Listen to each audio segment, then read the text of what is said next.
Hello दोस्तों, नमस्कार। स्वागत है आप सभी का हमारे चैनल में। ये ज्ञान भक्ति सागर में आप सभी का स्वागत है। तो दोस्तों, राजा परीक्षित कौन थे?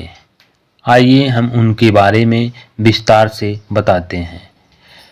ये राजा परीक्षित कृष्ण के बहुत ही प्रिय भक्त थे, जो अपने ज्ञान और शक्ति के कारण दुनिया को जीतने की क्षमता रखते थे। लेकिन उनके गुस्से से उनकी किस्मत में एक अलग ही कहानी लिख दी। इससे सीखने के लिए और भी कुछ है। उत्तरा और अभिमन्यु से जन्मे राजा परीक्षित पांडवों के एकमात्र उत्तराधिकारी थे। अर्जुन के पोते परीक्षित को पहली बार उनकी मां के गर्भ में ही कुरुक्षेत्र में महाभारत युद्ध के दौरान द्रोणाचार्य के पुत्र अश्वत्थामा द्वारा माने कि अभिमन्यु को मार दिया गया था। अश्वत्थामा के हमले से उत्तरा के गर्भ में और उसके फल को बचाने के लिए भगवान कृष्ण ने आगे आ अश्वत्थामा के हमले से उत्तरा के गर्भ में उसके फल को बचाने के लिए भगवान कृष्ण का ही हाथ था। उन्होंने उत्तरा के गर्भ में भ्रूण की रक्षा के लिए ब्रह्मास्त्र के प्रभाव को बेअसर करने के लिए सुदर्शन का उपयोग किया। जब बच्चा निर्जीव पैदा हुआ तो वह कृष्ण ही थे जिन्होंने अपनी योग शक्तियों से उसे जीवन दिया। कृष्ण के बैकुंठ चले जाने और पांडव द्वारा सत्ता और सुख की दुनिया को त्यागने के बाद परीक्षित को हस्तिनापुर का सिंहासन विरासत में मिला। एक राजा को धार्मिक और न्यायपूर्ण राज करने के लिए जाने जाते थे। परीक्षित को एक बार एक भयानक दृश्य का सामना करना पड़ा, जहां एक शूद्र द्वारा एक गाय और एक बैल को बेरहमी से पीटा जा रहा था। ऐसा माना जाता है कि बैल वास्तव में धर्मराज थे, जो कृष्ण के जाने के बाद दुर्भाग्यपूर्ण गतिविधियों से त्रस्त हो गए थे। दूसरी ओर शूद्र कलयुग था, जो अपने साथ अधर्म और असत्य लेकर आया था। अपने ज्ञान और शक्ति का उपयोग करके परीक्षित ने काली को अपने घुटनों पर ला दिया और दुनिया को अधर्म से बचाया। परीक्षित अपने अपार ज्ञान और शक्ति के बावजूद उनके अंदर क्रोध बहुत था।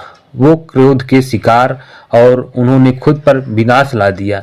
जब जंगली जानवरों के साथ बेहद थका देने वाली मुठभेड़ के बाद परीक्षित समीका ऋषि के आश्रम में गए। जब परीक्षित समीका महर्षि के आश्रम में गए तो महर्षि जी अपने ध्यान में मग्न थे और वह किसी की बात भी नहीं सुन रहे थे। थके हारे हुए परीक्षित ने कई बार महर्षि समीका को आवाज दिया, लेकिन वो नहीं जागे।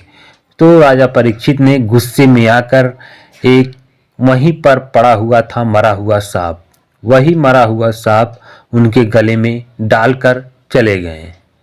जब ये बात समीका ऋषि के पुत्र श्रृंगी ऋषि को पता चला तो उन्होंने श्राप दे दिया कि जिस किसी ने भी हमारे पिता के ऊपर जो ये श्राप डाला है, उनकी आज से 7वें दिन मृत्यु हो जाएगी। यह उन्हें श्राप दे दिया और ये श्राप उनका खाली नहीं जाता। समीका महर्षि के पुत्र श्रृंगी ने यह अप्रिय दृश्य देखकर उन्होंने ये श्राप दिया था। लेकिन श्राप के बारे में जानने के बाद समीका महर्षि के परीक्षित की महानता के बारे में जब पता चला तो उन्हें परीक्षित के लिए बहुत ही दुख हुआ। उन्हें श्राप के बारे में सूचित करने का फैसला किया। बड़े पश्चाताप और खेद के साथ परीक्षित ने अपने भाग्य को स्वीकार किया और अपने 4 पुत्रों में से एक पुत्र, जिनका नाम था जन्मेजय को हस्तिनापुर का राजा बनाया। और परीक्षित के लिए मृत्यु का इंतजार करना इतना आसान नहीं था। प्रतिदिन ऋषि सुखदेव के प्रवचन को सुनने के बावजूद वह खुद को यह विश्वास करने में सक्षम नहीं कर पा रहे थे कि वास्तव में उनके दिन अब गिनती के रह गए हैं। ऋषि से उनकी बेचैनी और डर पर ध्यान नहीं गया। अपने मन को हल्का करने के लिए उन्होंने एक राजा की कहानी सुनाई, जिसने एक बहेलिये के घर पर एक रात बिताई थी और उसे उस जगह से एक तरह का लगाव हो गया था, जिसके कारण वह वहीं रुकना चाहते थे। और वह वहाँ जाना चाहते थे, लेकिन 7 दिन पूरा हो गया और 7वें दिन पूरा सांप उसको डसने के लिए तैयार था, लेकिन चारों तरफ पहरा लगा हुआ था।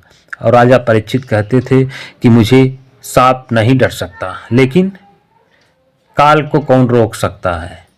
उस दिन आया और सांप डस कर चला गया।